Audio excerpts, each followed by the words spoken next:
Like other chart-dominating pop stars, Shakira doesn't really need a last name. But there's more to know about the pop diva than her catchy songs and her supernaturally gifted hips. This is the stunning transformation of Shakira.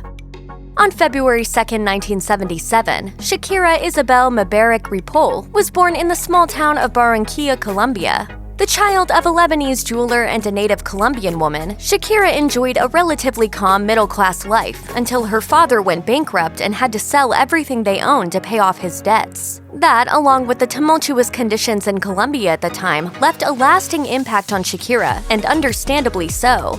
She shared in an interview with The Guardian, "When you're born in a country where there is huge social strife and a few people have a lot and a lot of people have nothing, you grow up intolerant to that inequality." On Fridays, Shakira and her Catholic school classmates would go into the impoverished neighborhoods of Colombia in order to tutor young children, most of whom lived in squalid conditions. She told The Guardian, "It was so unfair that some kids were able to go to school and university, but for others that wasn't an option. I had to succeed, make money, become someone relevant in society because I felt that was the only way I could do something." When Shakira was only 4 years old, she decided then and there that she was going to be a famous entertainer. The revelation was the result of a visit to a restaurant where a belly dancer captured Shakira's undivided attention. By the next year, Shakira couldn't keep herself from moving her body. She revealed in an interview with The Guardian, "I was 5 years old. I got addicted to being on stage. It felt like it was the most wonderful place on earth, performing in front of an audience, who in this case were a bunch of classmates, kids my age." But her passion didn't manage to snag her a spot in the school choir, as the teacher said that her vibrato was goat-like and wouldn't blend with the group. Fortunately, her parents were 100% supportive of their daughter's ambitions.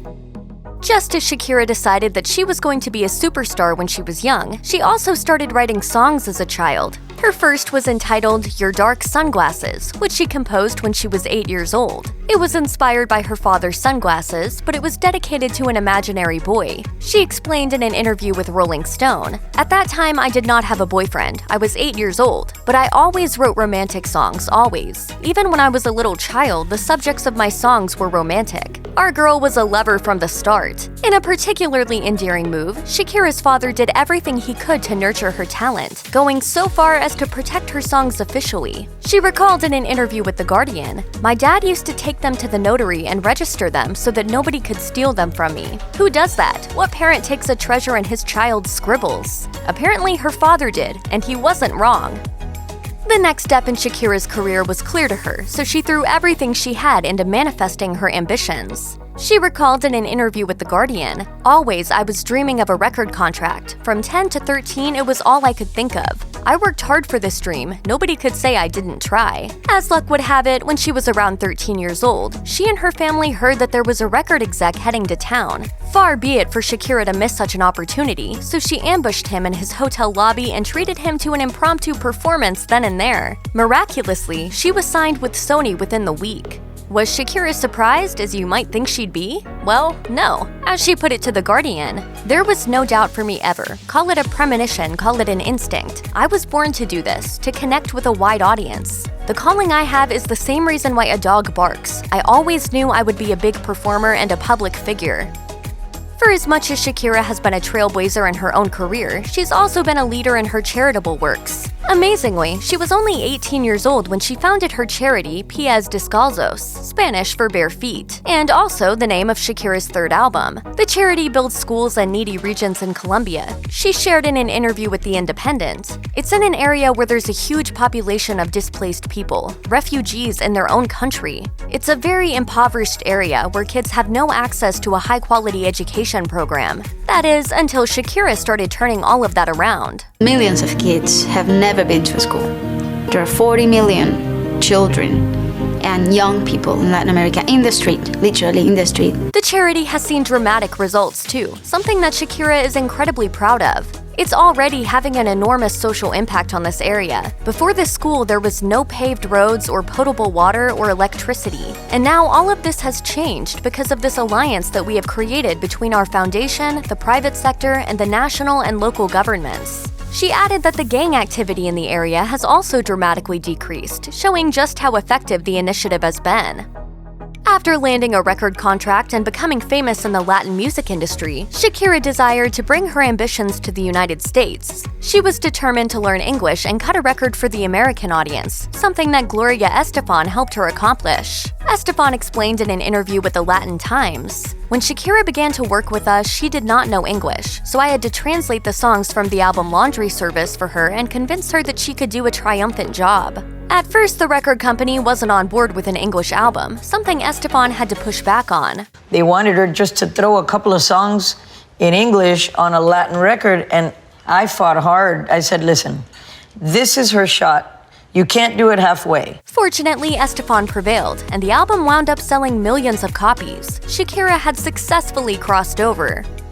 While Laundry Service was Shakira's big debut in the English-speaking market, led by the super danceable single Whenever Wherever, it was Hips Don't Lie that truly cemented Shakira as a global pop superstar. Featuring Wyclef Jean, the song spent time at #1 on the Billboard Hot 100, and it became one of the most popular singles in American pop music. So what's the origin story behind one of the catchiest songs ever recorded? Shakira shared in an interview with Women's Health. "The reason why I named that song that is because when I'm in the studio, I know when a song is ready and it can be taken out of the oven, and it's exactly when my hips start moving. So I used to say to my musicians, my hips don't lie, are they moving? They're not moving, so this is not ready." Thus, an anthem was born.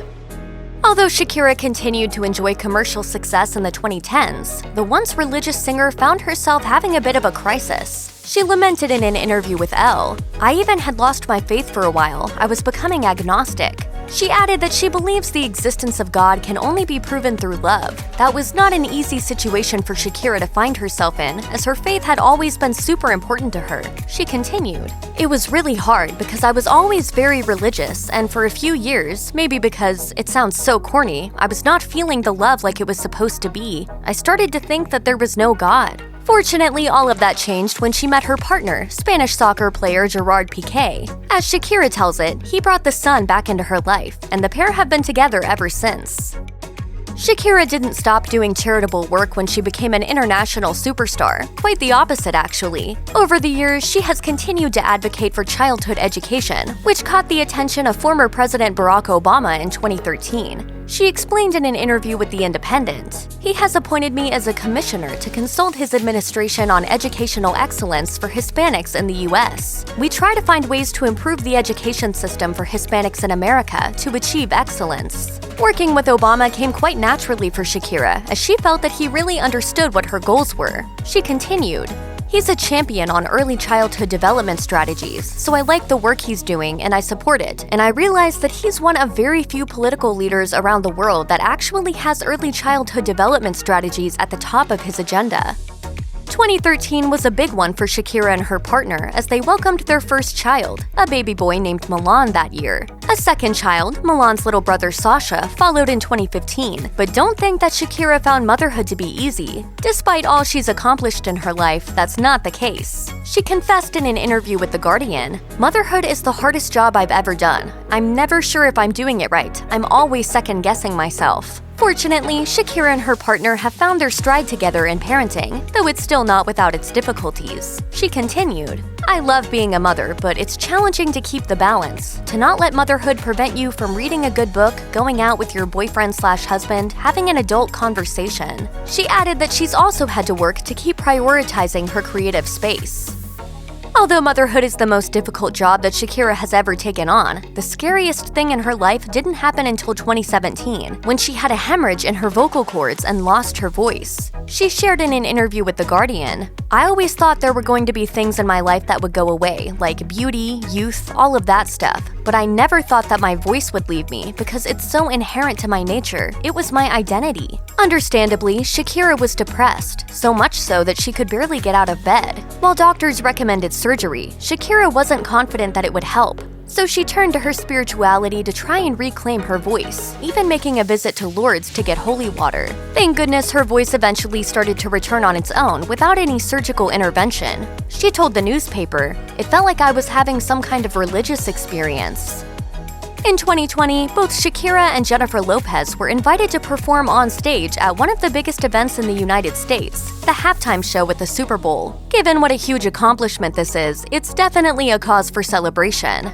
As for what kind of message Shakira hoped to send during the performance, well, this time it's personal. She said in an interview with CBS News, "Listen, I'm a woman, I'm a Latina. It wasn't easy for me to get where I am, and being at the Super Bowl is the proof that everything is possible." With all that Shakira has in her life, her career, her partner, her children, and her charitable work, you may be tempted to think that she has checked off every item on her bucket list. But as it turns out, that's not quite the case. She revealed in an interview with The Guardian, "There are so many other things that I still want to achieve, like one day waking up on a farm and being able to just mow the lawn and milk some cows. One day I want to have a farm life." While that may sound a little out of character for a worldly superstar, Shakira does have a hankering for the quiet life that she dreams about. She continued, "I don't think I could ever be bored of being in nature, eat all I want. Sometimes I think there's going to be more to life than my actual life." Check out one of our newest videos right here. Plus, even more list videos about your favorite celebs are coming soon. Subscribe to our YouTube channel and hit the bell so you don't miss a single one.